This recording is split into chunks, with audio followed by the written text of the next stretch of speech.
Hello.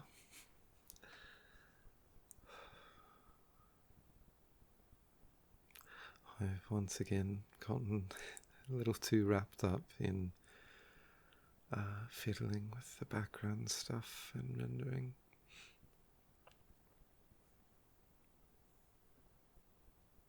I told myself, oh, you'll go to bed at night.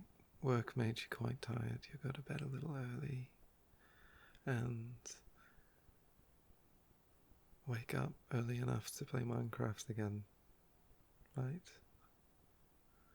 I had a I had a rough night on Minecraft last night. I got stuck in the nether for I think 3 hours. I lost my portal and was on the brink of death, um, and had to do some very risky scavenging to find my way out. It's a dangerous place, the nether. Anyway, before I go on a tangent, I almost didn't make this one, but I said I would, so here I am. And the idea of doing a recording sort of looms in my head in a negative way.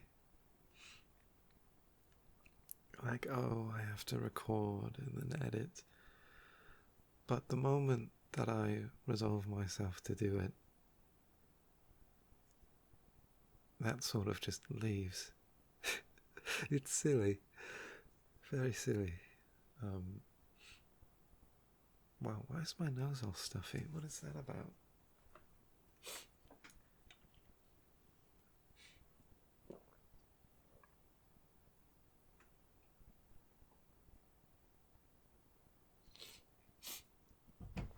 That seemingly happened at random.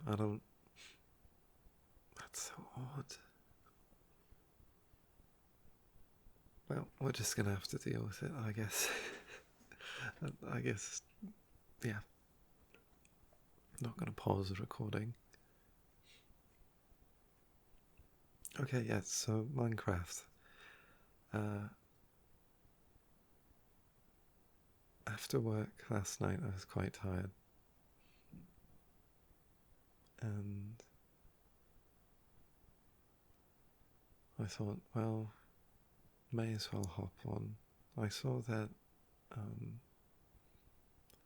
one of my friends who hadn't been playing finally decided to start playing, and I wanted to see what everyone had been up to. And there were a surprising amount of people on. Like, usually everybody I know is asleep by like 10 or 9. Some make it to 11, but most go to sleep quite early because of school. And many have stuck to that schedule established by their need to wake up early for school. But those who have a summer break and aren't looking for work are just free and they've been staying up quite late to play Minecraft. I wasn't even the last one to log off the server, which is really surprising.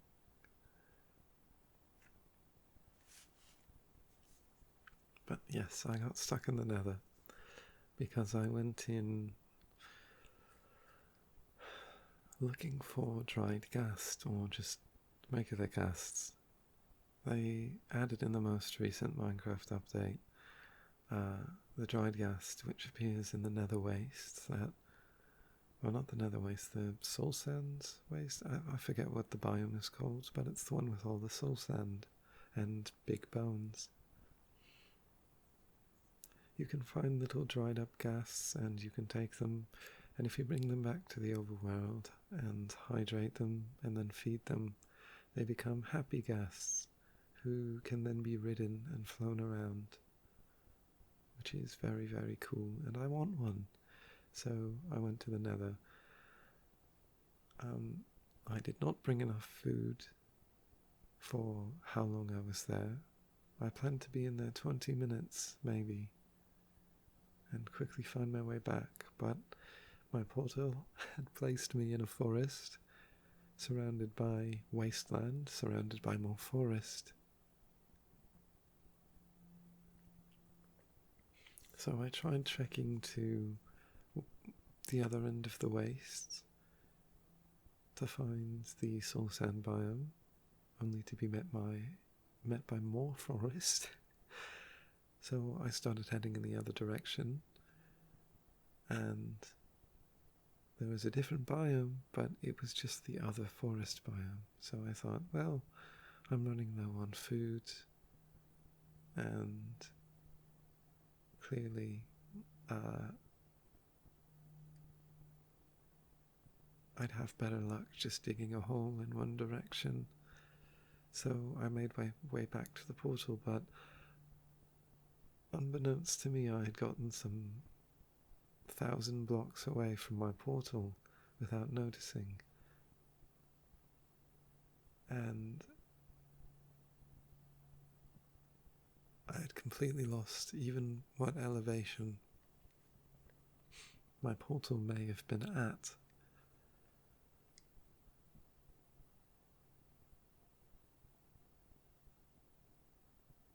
So I ran in circles for 3 hours. It took me until what was it? A smarter person would have noted the coordinates of the portal upon going through, or at the very least had the coordinates for their home base so they can do the calculations and get the nether coordinates from the overworld coordinates. I had neither.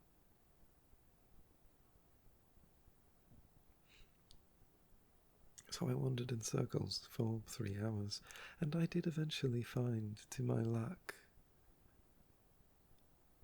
a soul sand biome with multiple dried ghasts, and a nether fortress with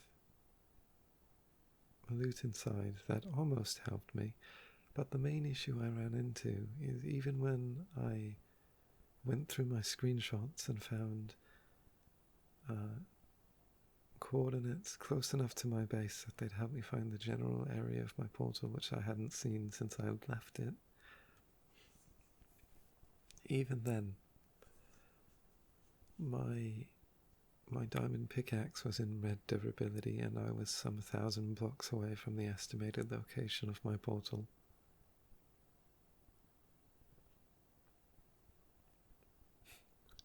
So what I had to do was use the remaining durability on my pickaxe to mine as much gold as I could without getting noticed by the piglins, who at this point were not bothering me because I was wearing gold boots, but I was running out of food, so if they had noticed I was mining the gold, they would have attacked me and I would have died. So I mined as much gold as I could without them noticing and built as many gold pickaxes as I could, and then used those to find my way to an opening, and then after several tunnels and several bridges, I eventually found my way back to the portal. But that was my entire night.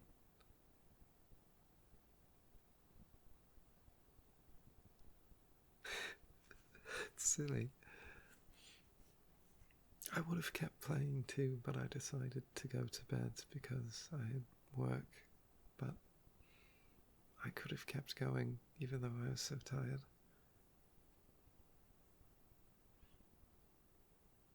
I wanted to play tonight as well, but I got more wrapped up in working on the new background.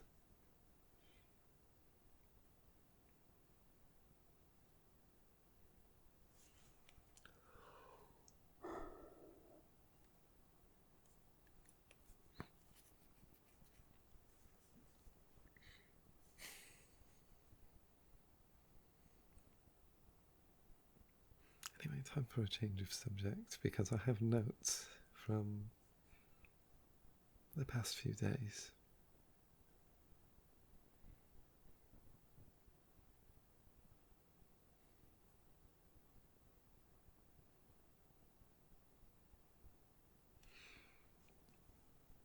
I hadn't mentioned it, or maybe I did, I don't remember.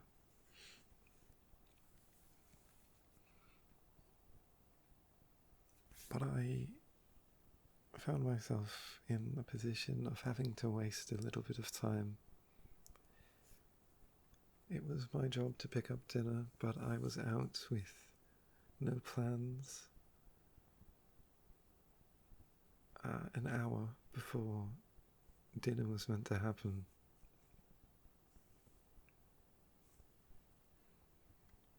So I needed to waste some time, and I just found myself in the neighbourhood of the place I went to high school and decided to start exploring the area.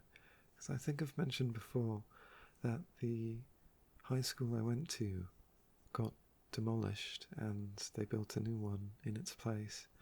But the entire land area that the high school I spent, not just 3 years, I spent four years in there because I took summer school twice.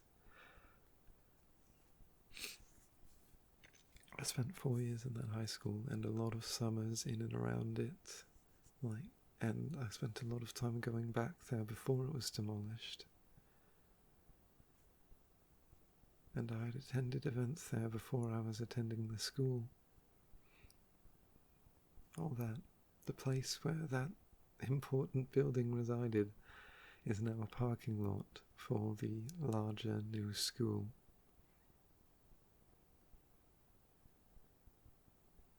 A parking lot. And that didn't hit me, actually. That hadn't sunk in until I came across maybe the one thing from that school that's still there. And it's this oil drum that sat at the edge of the original parking lot, with SpongeBob characters poorly painted on the side of it, doing drugs or something. I remember passing by it a number of times and kids would be smoking weed or what have you.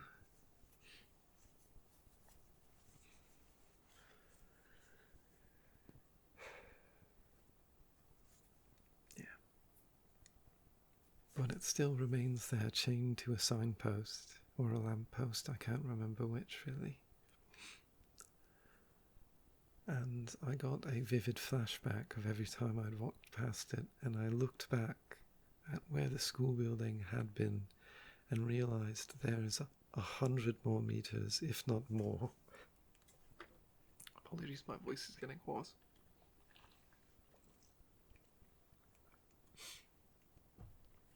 There's 100 meters. Goodness, why is that not? 100 meters, if not more. Wow. I sound like this now, I guess. Okay.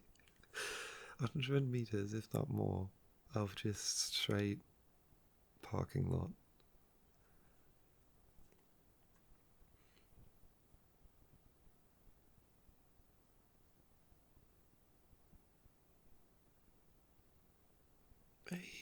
Oh, wow, that's not good.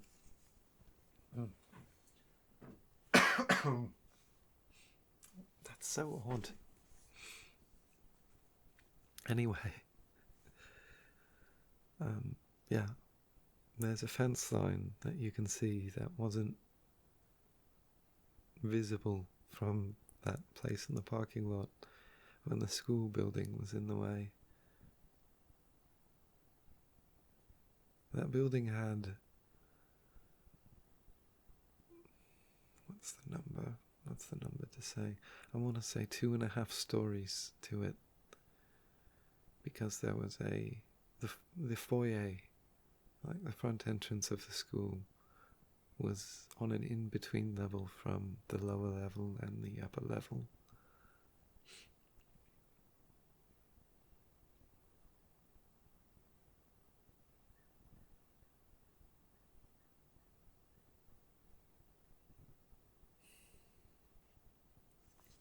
was saddening to visit that place, but I well accepted the destruction of the school building. I was sad to not have a physical piece of it with me, but I have many pictures and other things from there, so it's fine. But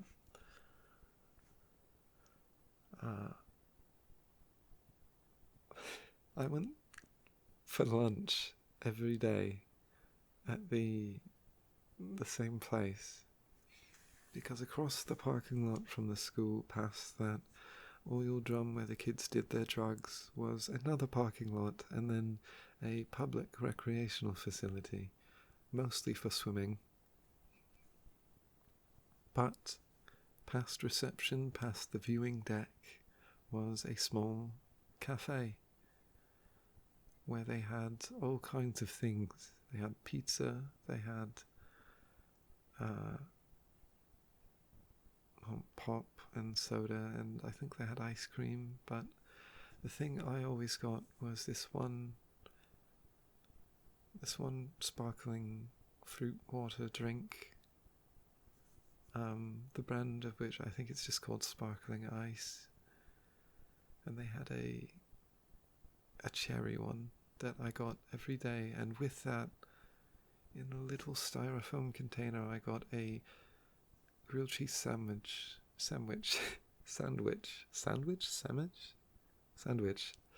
with ham in it. Every day. Well, every day I was hungry. Some days I wouldn't be.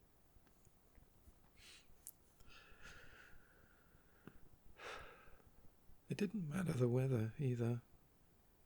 Didn't matter if it was snowing outside, if it was raining, or if it was like 30 degrees Celsius. I don't operate in Fahrenheit, sorry.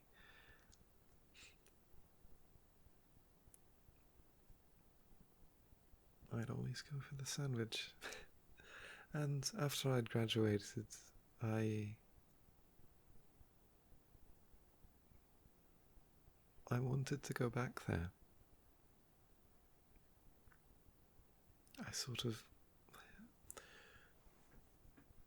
quarantine, lockdown, that happened halfway through my final semester of high school. And I'd still been visiting, getting my lunch there every day at that point. I'd become familiar with the mother and daughter who worked there. So much so, actually, that whenever I'd show up, they'd just start making my order, or ask if I wanted the usual, which felt really nice. And there were some days where my card would decline, or I wouldn't have cash on me, and I couldn't pay, and they'd let me go, like with the food and drink for free, because they knew I'd be back the next day to pay as soon as I had the money.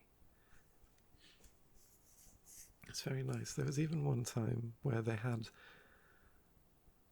bought donuts or something for a meeting, and they gave me one because they had some left over. They gave me one for free. They let me pick from the box. I wish I had gotten to say goodbye to them. Just sort of letting on what I'm about to talk about. So quarantine happened, and then lockdown, all that, and they were closed for that, because how are you going to keep a business like that open when nobody's in the schools, right?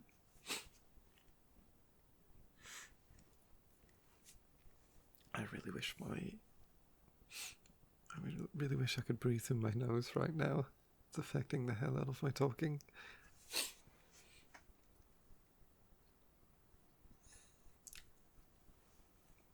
Right now we're going to Google how to clear my sinuses.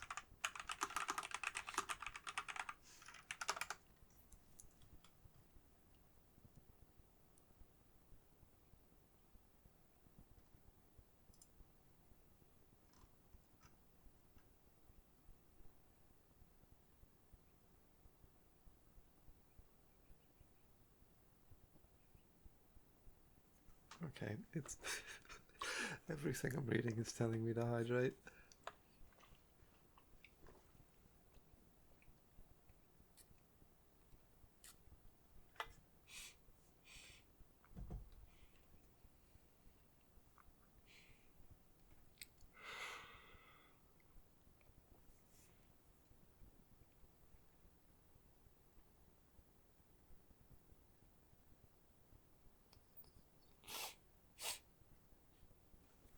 I don't know.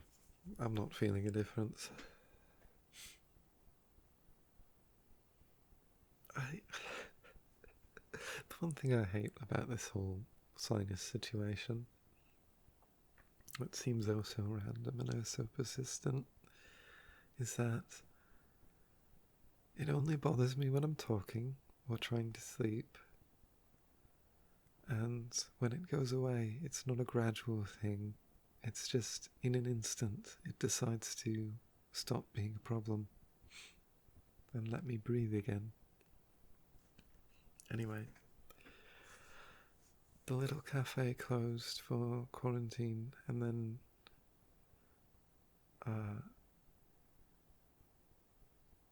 me and a friend, I don't think he ate there half as much as I did, but he went to the same high school, so he was at least aware of it. We both tried to visit it a number of times, but they hadn't really reopened yet, and the kids weren't back in school yet. But by the time the kids were put back into the schools and the lockdown was effectively lifted, the building in which the cafe resides, the rec centre, had begun renovations, and the entire thing had been closed down. It seemed like the renovations went on for multiple years. I couldn't tell you if they actually did. But when I went inside, well, now my voice is getting croaky. Great. Time to drink more water.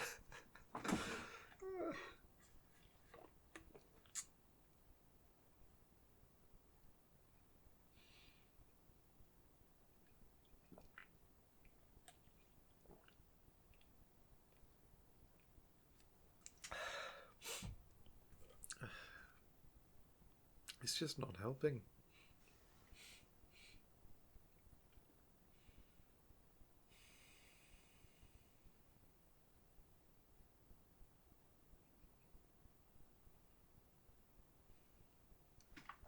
Anyway, yeah, when I went inside the other day,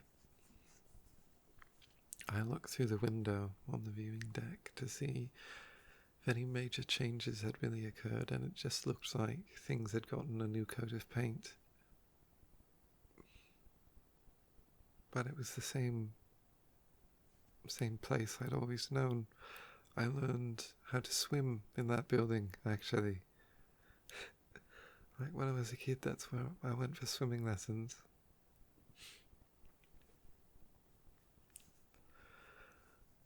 But the place in which the cafe was is just empty now.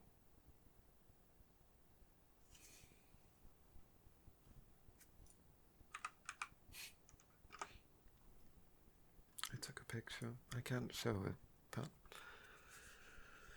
the furniture that was in there is still there, just in a different layout.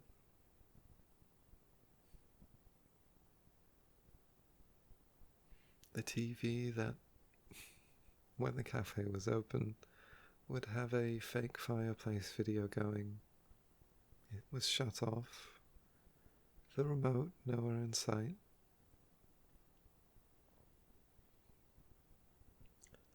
And the hole in the wall where the food cooler and the register where you would order your things has been completely plastered over, and it's just a wall in which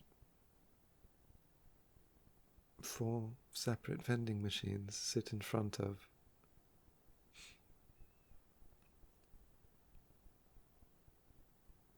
The only sign that there was something there was, like, in the first place, is the awning that used to sit over that window. That's just gone now.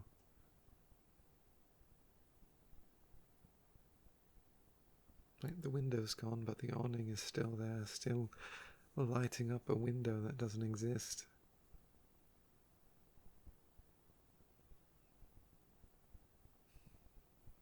It's a shame.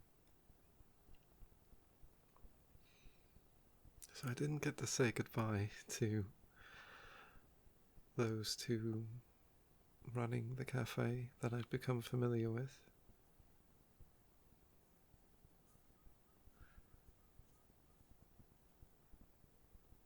But, yeah, well, there is no but. It's just kind of sad, right? It doesn't tear me apart like the handful of failed romances I've had and painful friendships I've had. It doesn't tear me apart like that. But it certainly was a damper on my day.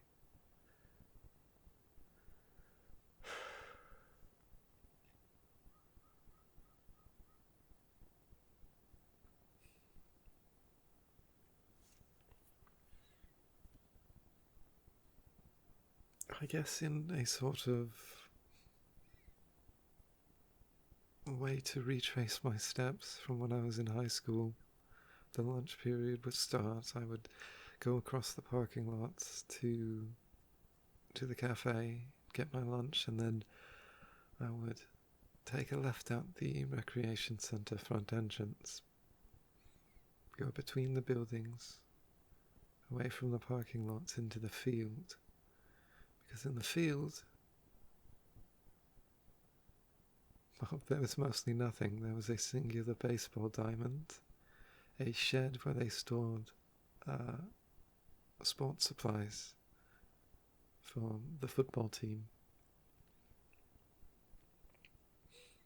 and far, far into the field was a small playground and a few trees, I think 6 in total. Just 6 trees out there in the middle of the field.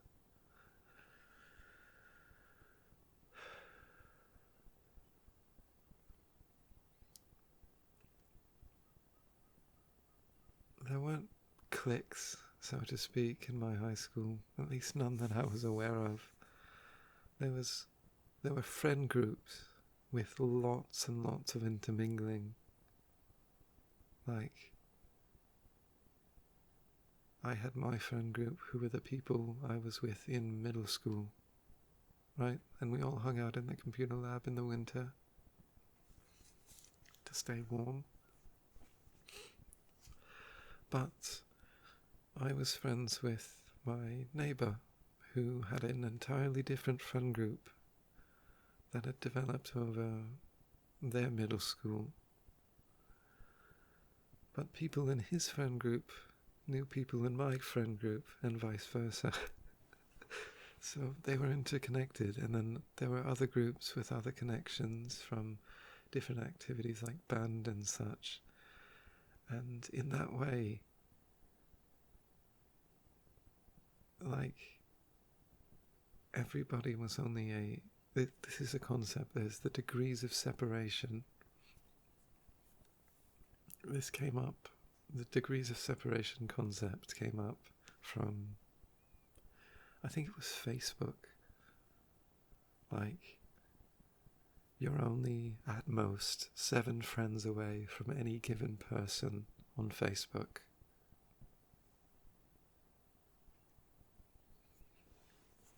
Right? Like, you can get to anybody through anybody, that kind of thing. But, well, in my high school, anybody was only like 3 or 4 degrees of separation from any other person, which was very nice because there wasn't a lot of bullying or harassment or what have you. Everybody was really tolerant. There were a few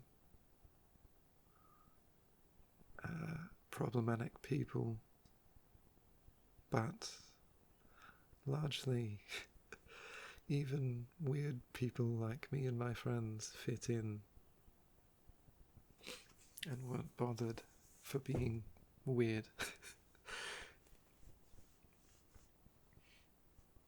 But everybody's friend group needed a place to hang out during the lunch period, right?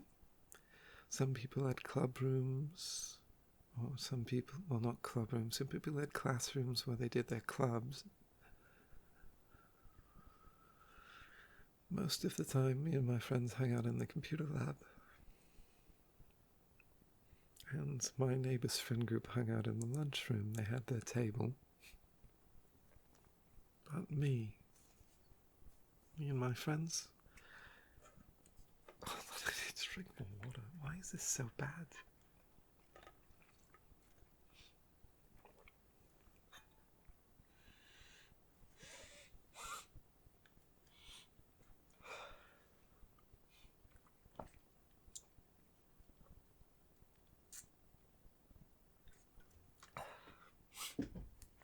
I don't know what my body's problem is today. Because I wasn't having this at work. It's just a now thing, I guess. Okay, I said I wasn't going to pause the recording, but I think I'm going to pause in like 3 seconds so I can walk around and see if I can get rid of this sinus issue.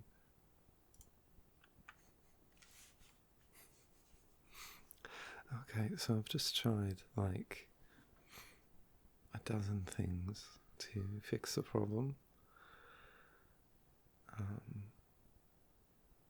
I don't know how long I was doing it for, but now the sun is up and the crows are loud, so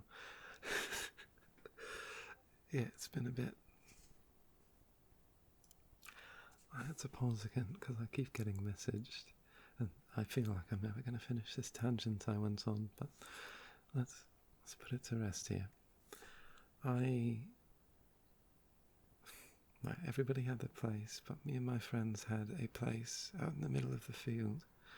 Nobody really went that far from the school unless they were planning on going to the convenience store or somewhere further away. But those 6 trees is where me and my friends gathered on any day with good weather. And when I was in a relationship later in high school, I would lay under that tree with my partner while the sun set.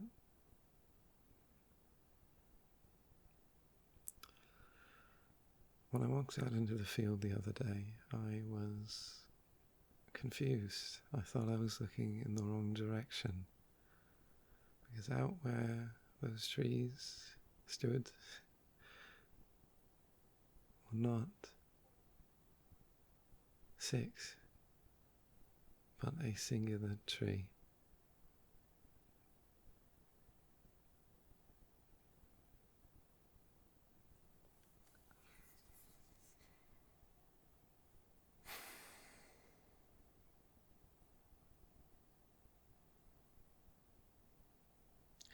I think what I thought the moment I realized that those trees were gone was, oh, so that's it then.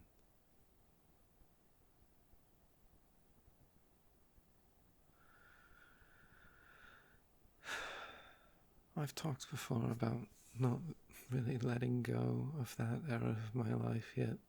Like I feel like it hasn't ended properly. But and having reminders of, well, not reminders, these like physical totems, these locations that still exist where these things took place, sort of helps cope with it, I guess.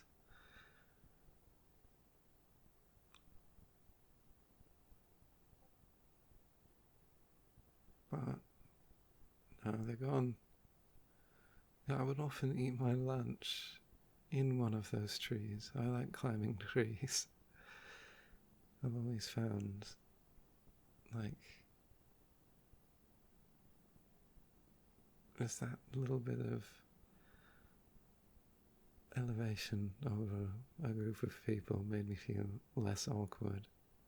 Like, usually I don't know what to do with my hands, but if I'm up in a tree I can just use them to balance myself or get comfortable or whatever, and like, little things I do won't be noticed so much because it'll be too distracted by the fact I'm in the tree. I've never consciously thought about it, I just like being in trees.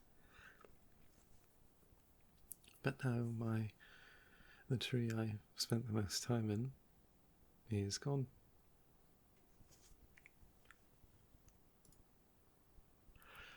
Apparently it's been gone for 2 years and I just haven't made it back there in ages. Hell, I think I biked there not last summer, but the summer before that. 2023. I think I biked there.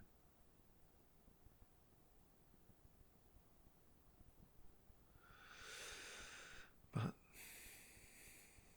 yeah.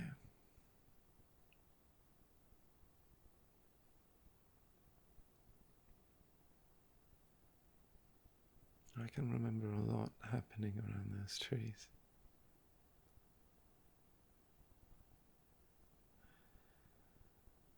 But now I can't go back there to make myself remember a little harder.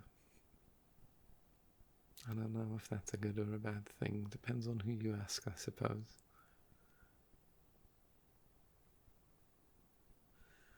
But to remember it, I want to play 2 songs that remind me, sort of the trees. One song was shown to me while waiting around those trees by my best friend, who, I still remember what he said about the song, but it's not important here. And the other song was told to me by a different friend in a different place, still at that school though. And I've listened to it a lot.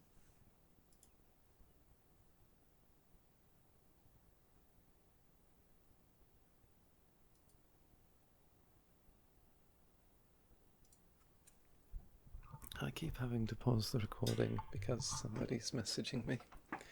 But for the duration of this song playing, I don't think I will pause.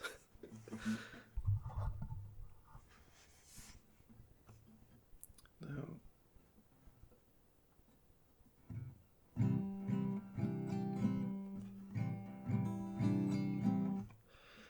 the intro's a bit odd because I haven't practiced it, and I think they play 2 guitars or something.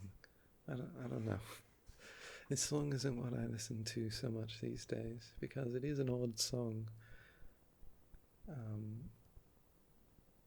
But yeah, the song is called Televised by Honey, which is an LA-based band, and when I was in high school I thought they were British or something because they sing with a really odd inflection. The street noise is getting louder. Anyway.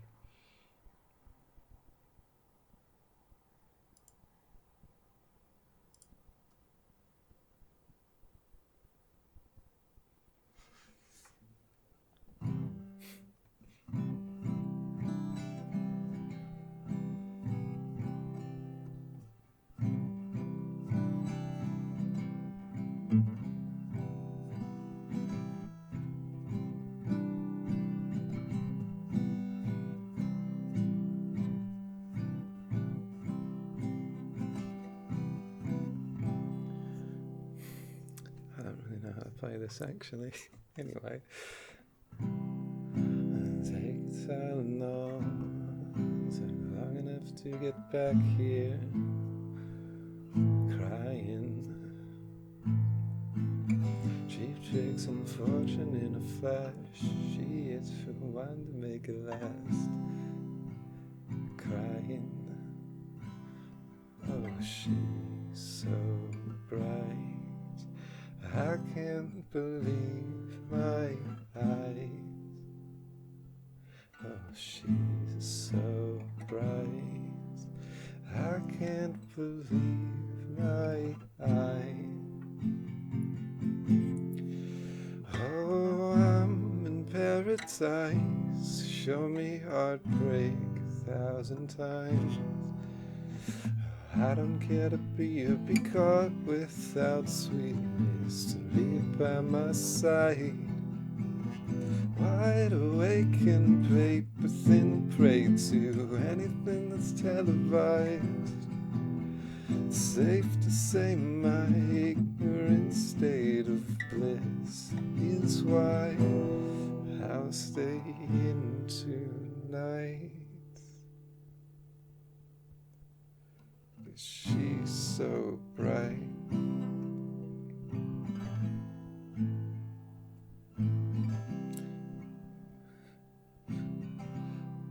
She's so bright.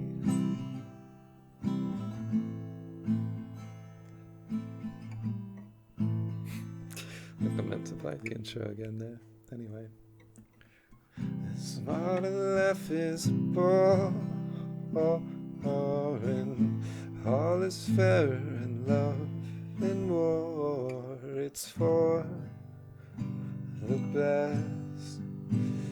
As insatiable an appetite we put to rest, and she's so bright.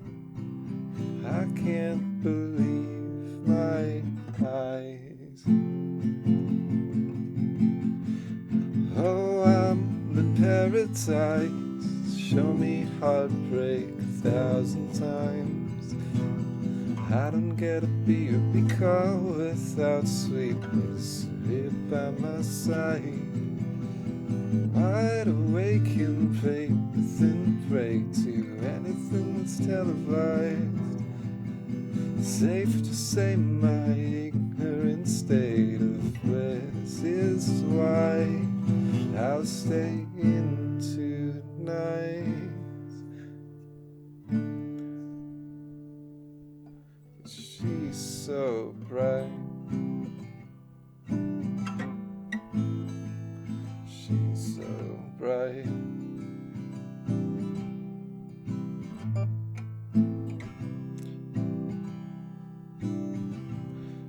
She's so bright. She's so bright.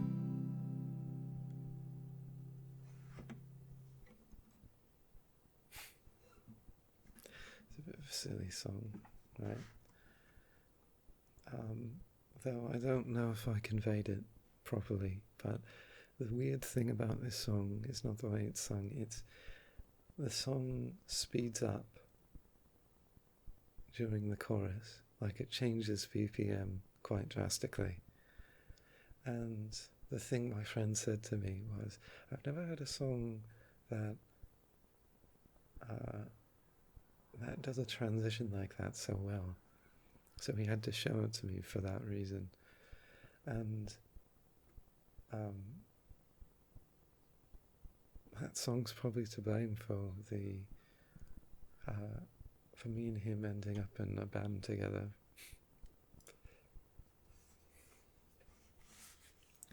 Anyway, that one, yeah. It's that was an acoustic version as well, so it was in a completely different key than I'm used to. The lack of practice sort of showed in the verses. The chorus, I think, sounded all right.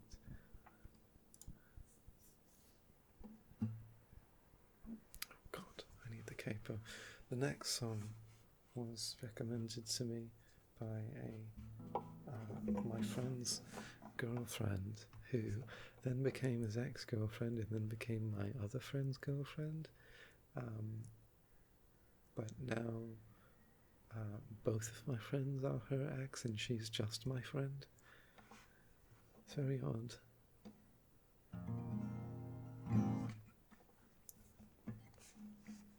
Anyway, this song is called Seaside by the Kooks, which is a funny name, if I'm being honest.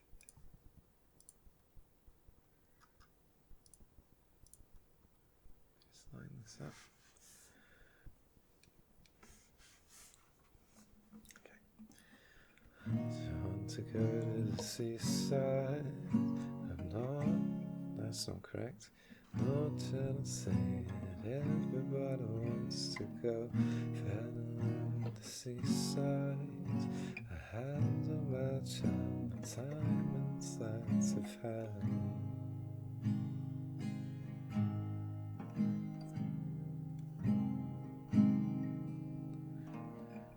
Do you want to go to the seaside? I'm not trying to say everybody wants to go. Fell in love with the seaside. She handed a child time and sights of high.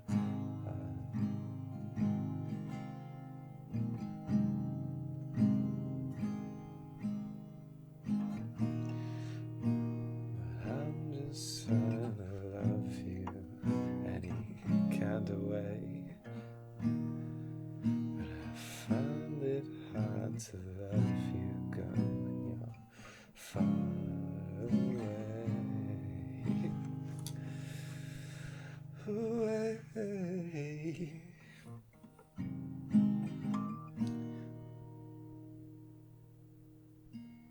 Do you want to go to the seaside? I'm croaking my voice. Come on.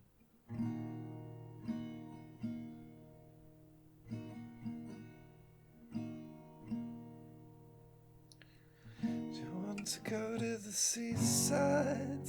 I'm not trying to say that everybody wants to go, but I fell in love on the seaside. On the seaside.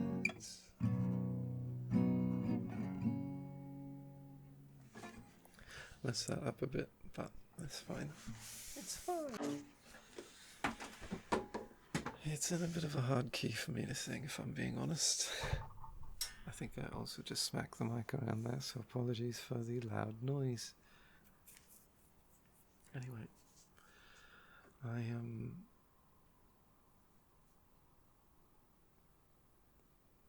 think I'm gonna upload this one when I get up for work. Yeah, that's what I'll do. Anyway, expect another one of these Wednesday or Thursday.